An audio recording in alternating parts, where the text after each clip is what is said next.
Hey, good morning, everybody. Yes, oh my gosh, it's very, very late. It's actually the afternoon because I woke up at, I don't know, almost 5. And I was awake, meditating and praying. Oh, and eating breakfast. Very good thing. And then I went back to sleep, had a beautiful dream. Dreams are so important, aren't they? Because when we ask for something very consciously through prayer or meditation, the dream can kind of fill in.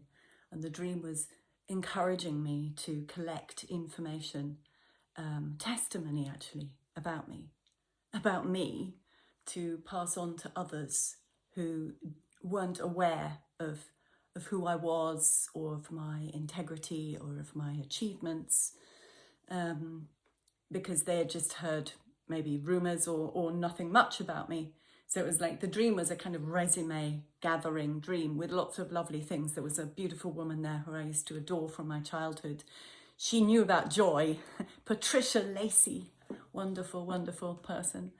And she had turned up in my dream. So thank you, Patricia, for coming in and saying hi. The thing being, dreams, yes, they will bring something. We are in this moment that we're going into this. It's a moon eclipse thing. Now, I don't do astrology. I certainly listen to it. So if you ask me to describe the terms, I'll be just ridiculous and ignorant. However, I understand the effect, and I know that what happens when the moon is eclipsed for me is that all that is reflected back at you from your spirit, the moon is a great big reflector. It may not be organic and natural. It's been there for quite a long time, but I don't think it's indigenous, should we say, to our earth. But it is a reflector, and we are in this very strange crucible where we're kind of going through the moment of the hourglass, it feels very much. And the dark forces are doing their best to kind of pulverize us in there. And we're saying, no, we are high dimensional beings and we are holding it together. And that's how I feel, just about holding it together, because I'm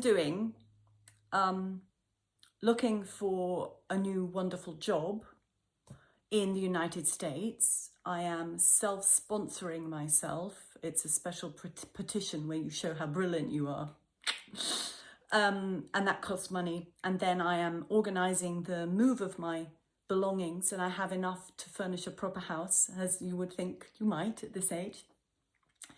And all of that I'm coordinating with my little tiny income, because I've been a teacher forever, and just one person doing all that, and it feels overwhelming very frequently. I've got 2 interviews for 2 jobs coming up, which are wonderful jobs, really wonderful jobs. Managing teams, describing and creating curricula of environmental education, which is what I love. Hello. Children, awareness, self-possession, yes, self-expression, and this bringing in of the soul into the body in the presence of nature. You can't get anything more powerful than that. So that is where I'm heading. However, I do get tidal waved, overwhelmed sometimes. And in those moments and in these moon eclipse crucible moments, other things come up. So I was listening as I was sorting through sewing things yesterday on the floor of my sitting room. I was listening to some more interviews. Sean Atwood had one, for example, and Mike Jaco just had one with Laura, I've forgotten her surname, who was in the cult and up to the age of 10, and then was essentially Christ rescued. And she was telling stories, and it triggered something. It triggered a dream that I'd had back in around 2006, 2007. And I knew it was an important dream. And I think I've even talked about this briefly on another video a few years ago. But there is a curse running through my family because my beloved 3 children were stolen from me, and all of they were in full possession of soul and joy and imagination and creativity and awareness. It was exquisite, even though we had a tough life. In other words, very, very little money to work with, because I was a young, beautiful little scrap of a thing, knowing I wanted to have children in my family. I was married, but he was just a burden beyond belief. And then when we were going through divorce, he was picked up by a woman who was probably a very, very dark entity. She wanted him to look after her two very miserable children. She'd lost her husband to cancer. And he became the house husband there, even though he knew nothing about that. And they stole my children through the biggest, toughest, nastiest lawyer who I saw in the courts. She had blackmail over the judge and, nightmares. And I watched my beautiful children shut down. And then 14 years later, my eldest son walked into my gallery and I saw him again. And can you imagine the joy coming through me? Was enormous. And gradually I got them back piece by piece. And I spent many weeks and days and hours of joy with them and with his children. I was with the process and the presence of his children, 5-year-old beautiful Ellie and 2-year-old little Fritzi. And then he just cut me dead earlier this year, just cut me off for no reason. But this is where we are, okay? So imagine the loss again. It's like all over again. Little tears pricking in the back of my nose when I say this. So it's very troubling for a heart who knows about healing and love, which is me, right? And determined, because people say you can't heal your family. And I'm determined that I can, but it's like the powers of darkness crushing us again. And I'm using all of my abilities, all of the different beautiful characters I've met, my full soul, self, prime creator, source of all beauty and good, of course. And this dream, I asked my friend who's in New Zealand, you've heard of her here and there in videos, not in this series, but she's a very good psychic, and I just asked her to test on it, like a muscle test, basically a dowsing, about the truth of this dream, that whether I was cursed. And the dream, let me tell you briefly, it's horrible. So I was driving in my father's car. He was driving me. I was like the side passenger, very much secondary, lower in hierarchy, much. We arrived at a house which had steps and a portico, like Roman columns, fluted columns. A portico is where you have a triangular roof over the entrance, so neoclassical, this big wide flight of steps. And I was to stay in the car. He got out and he walked up the steps and he was to sign a document. He looked back at me because he'd forgotten a pen. So I got out of the car and I gave him his big fat, he used to have a Mont Blanc pen, ink pen, a fountain pen, so that he could sign it, because I saw he was in trouble. He couldn't sign it. So I got out of the car, gave him the pen. So I didn't see him, but he must have signed it. And then the next thing in the dream was we were going around to facing the building. We're going round to the right-hand side of the building. There was some bushes and then there was a little passageway. We were going to the side of the building and there was a sort of cutout in the ground and a small spiral staircase, well, the entrance to a spiral staircase, starting at ground level, going in underneath the building. So we went in and underneath the building in a sort of spiral, a half spiral staircase. And the first room that was on our left, which would have been in that, if you think of where the portico was, it would have been the cellar room on that side of the portico. I just looked in. I don't know whether I was told to look in or whether I accidentally looked in. But in that room were sawn off body parts, limbs, an arm, a leg, hands. Don't remember seeing heads. And obviously that would be enough to kind of repulse and shock anybody. And I think that's where the dream stopped. That was before I knew about things like Preston Nichols and time travel and various things like that, but I didn't know about MK Ultra much. I didn't know any details, and I didn't understand that was reality.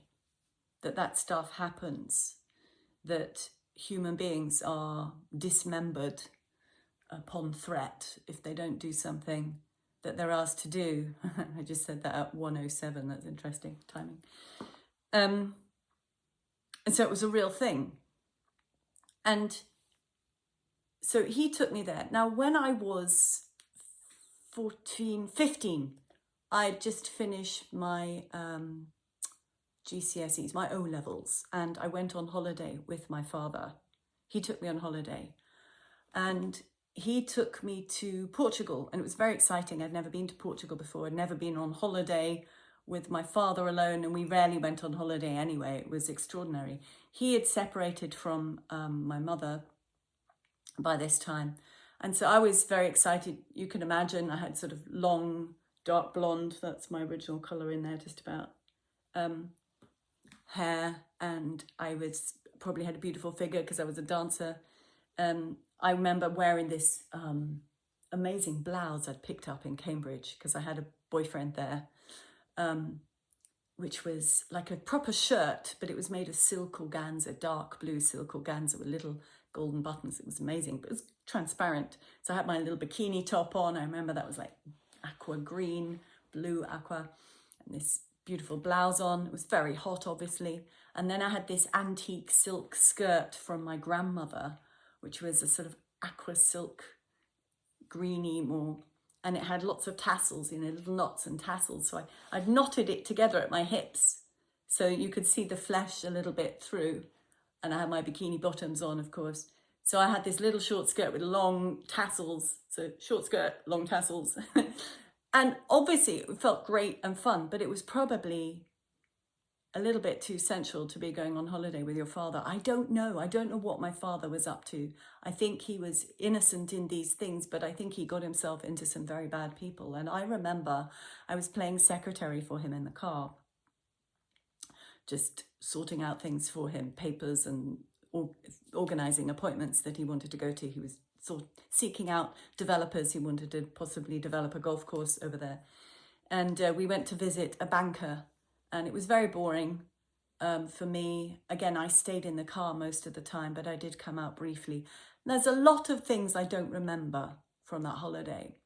One thing I do remember, which was really weird, we stayed in this beautiful finca, that's an old farmhouse in Sintra. Sintra was an amazing place, beautiful, deeply tropical jungle, but it's Portugal, dripping with liquid, humid, beautiful waters in this rich green jungly place, which is where the royal family of Lisbon, who we know are all corrupt as of many hundreds of years ago, built this place, lots of little palaces. There's a Palazzo de Pena, which felt full of ghost and overwhelming gross energy. Just, you can't believe the place was stuffed with gold and treasure and overwhelming just materialism. And I couldn't breathe in that place. And I told my father, I've got to get out. And he started to kind of realize it too. We ran through this enfilade of rooms, which went on for ages. Huge, scary place. Anyway, that was in the main centre, and then we stayed outside in this beautiful finca, which had such grace and beauty to it. And walking into this house with the big stone flags on the floor, it had a wonderful scent of potpourri, and they had great big bowls full of potpourri, with bay leaves and rose petals and rosemary and other lovely lavender and things. The sort of thing I do all the time. Look, here's a bowl of potpourri just sitting there. I've got another one just here. Yeah, I love it. And the atmosphere was beautiful. We had this huge room, because they only had one room apparently available. The bathroom had this huge mosaic sunken bath. It was enormous proportions. It was like a small swimming pool. And they didn't have two beds, so we had to sleep on the same bed. It was a huge bed. But that was weird. There was something weird about that holiday. And then I had that dream later on. And I think the two are linked. And I think something happened that I was used as a bargaining chip. And because he didn't play ball, I was cursed. Or maybe I didn't play ball. I don't know. But the cursing is something that you can remove through grace, through using your higher presence to renounce. It's like a contract in your name that you didn't sign, you know. I didn't sign, I gave him the pen though. And the cursing would be this distancing from all those I love. And it happens again and again in many ways. It makes things very, very difficult in my life. And the fact that I'm still here, the fact that actually currently, even if it's for only another 3.5 weeks, because I still don't know what's happening when and how to my move, because it will have to happen very rapidly if I get out of this place and into America within this time frame. I live in a beautiful house. It was a gorgeous house. It's like living in a tree house, this house. I have been able to do my own work for the last 3 months. Many good things happen to me despite many very dark things happen. Like I'm not with my man.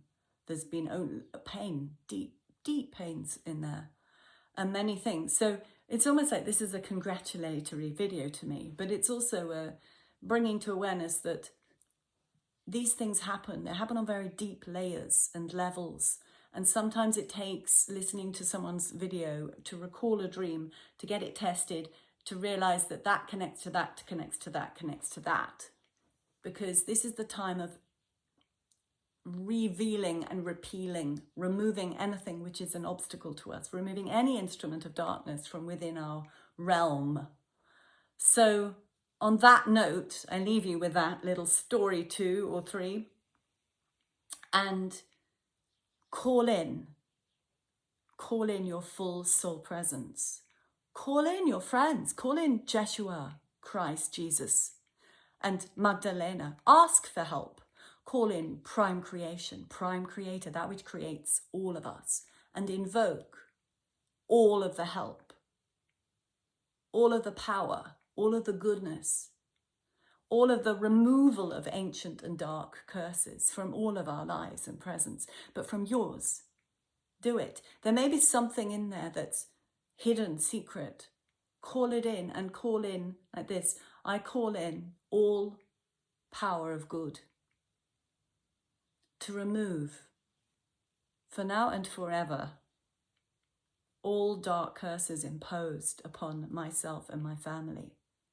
I call in all good, all the power of good, to remove and to revoke all dark entities, dark treaties, dark agreements and dark contracts which have limited me. I call for that to be removed for once and for all.